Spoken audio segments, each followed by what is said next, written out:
नमस्कार दोस्तों, मैं हरदिल और आप देख रहे हैं सीसी करंट अफेयर्स। दोस्तों, इस वीडियो में देखेंगे आज यानी कि 4 जून 2023 के बहुत ही महत्वपूर्ण करंट अफेयर्स जो सभी कम्पिटिटिव एग्जाम के लिए बहुत ही महत्वपूर्ण होने वाला है। तो दोस्तों, वीडियो में आगे बढ़ने से पहले आप अगर इस चैनल पर नए हैं तो इस चैनल को सब्सक्राइब करें और इस वीडियो को लाइक जरूर करें। चलिए देखते हैं कि क्या क्या है हम लोग के पास करंट अफेयर्स में आज। दोस्तों, करंट अफेयर्स देखने से पहले मैं पूछूंगा आपको आज का एक प्रश्न जिसका आंसर मैं वीडियो के अंत में दे दूंगा और आप लोग कमेंट में देने की कोशिश कीजिएगा। तो प्रश्न है कि वित्त वर्ष 2022-23 में भारत की जीडीपी विकास दर कितनी रही। क्या है प्रश्न कि वित्त वर्ष 2022-23 में भारत की जीडीपी विकास दर कितनी रही। तो आपका ऑप्शन है, ऑप्शन ए में है कि 6.1%, ऑप्शन बी है 7.1%, ऑप्शन सी है 7.2% एंड ऑप्शन डी है 9.1%। तो आप लोग आंसर कमेंट में देने की कोशिश कीजिए और मैं वीडियो के अंत में दे दूंगा, तो आप लोग अंत तक बने रहिएगा। चलिए देखते हैं कि क्या क्या है हम लोग के पास करंट अफेयर्स में। दोस्तों, पहला है कि नीति आयोग ने कोविड ईयर 2020-21 का वार्षिक स्वास्थ्य सूचकांक जारी किया। इनमें बड़े राज्यों की श्रेणी में पहला, दूसरा और तीसरा स्थान क्रमशः किन राज्यों का रहा। तो जो नीति आयोग जो है तो कोविड ईयर 2020-21 में वार्षिक स्वास्थ्य सूचकांक जारी किया है, ठीक, जिसमें सबसे बड़े राज्यों में पहला, दूसरा और तीसरा स्थान किन राज्यों का रहा। चलिए बता दें हम आपको कि पहले इसका आंसर हो जाएगा ऑप्शन ए, जिसमें केरल है जो पहला स्थान है, ठीक, और तमिलनाडु दूसरा स्थान में है और तेलंगाना जो है तीसरा स्थान में, ठीक, याद रखिएगा आप लोग। स्वास्थ्य सूचकांक में पहला स्थान में है, बड़े राज्यों के श्रेणी में पहला स्थान में है कौन, केरल, और दूसरा स्थान में तमिलनाडु और तीसरा स्थान में तेलंगाना, ठीक। वर्ष 2020-21 के वार्षिक स्वास्थ्य सूचकांक है, ठीक, याद रखिएगा आप लोग।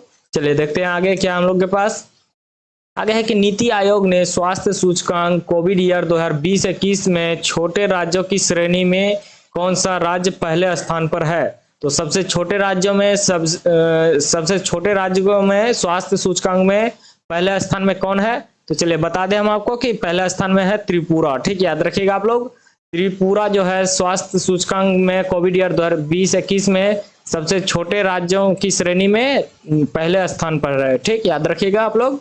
चलिए देखते हैं आगे हम लोग के पास क्या है।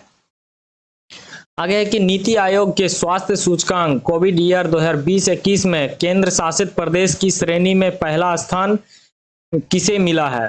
तो केंद्र शासित प्रदेश में सबसे पहला स्थान किसको मिला है, तो चलिए बताइएगा। चलिए हम आपको बता दें कि पहला स्थान किसे मिला है, तो लक्षद्वीप को, ठीक, याद रखिएगा आप लोग।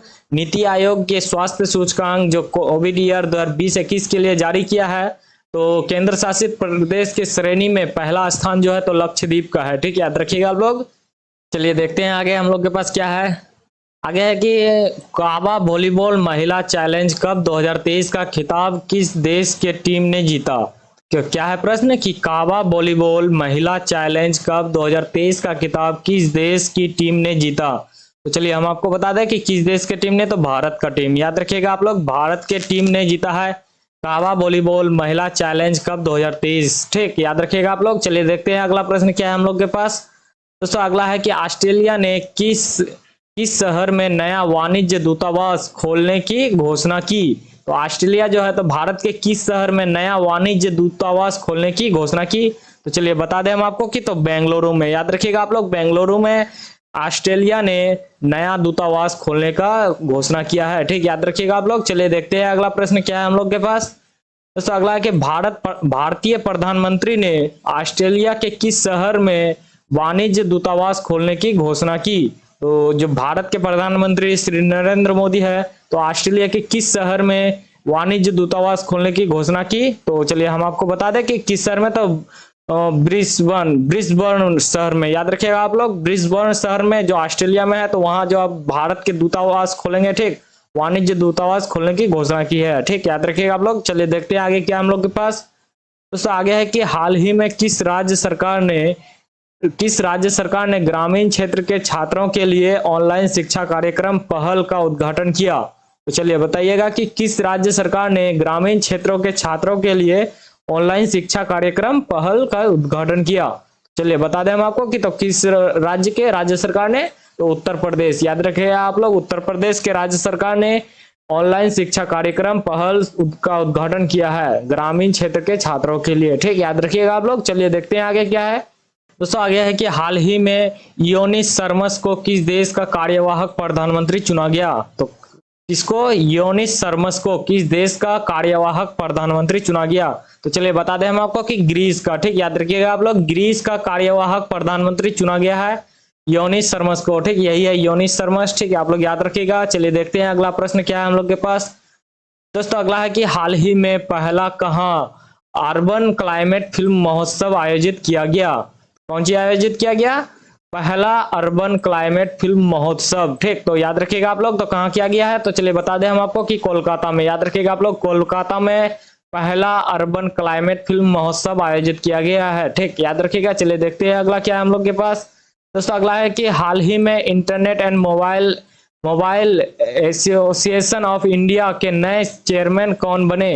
किसका, internet and mobile association of India के नए चेयरमैन कौन बने। तो चलिए बता दें हम आपको कि हर्ष जैन। याद रखिएगा आप लोग, हर्ष जैन बने हैं internet and mobile association of India के नए चेयरमैन। ठीक, याद रखिएगा, यही है हर्ष जैन। ठीक, तो चलिए देखते हैं आगे क्या है हम लोग के पास। दोस्तों आगे आज के प्रश्न चलिए दे देते हैं हम आपको आंसर इसका।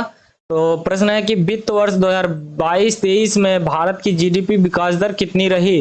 तो चलिए इसका आंसर हो जाएगा ऑप्शन सी 7.2%। ठीक, याद रखिएगा आप लोग, वित्त वर्ष 2022-23 में भारत की जीडीपी विकास दर 7.2 रही है। ठीक, याद रखिएगा। चलिए दोस्तों मैं आशा करता हूं कि आप सभी को ये सारे करंट अफेयर्स याद हो गया होगा। तो आप लोग इस वीडियो को ज्यादा से ज्यादा अपने दोस्तों के साथ शेयर कीजिए और वीडियो को अंत तक देखने के लिए बहुत बहुत धन्यवाद।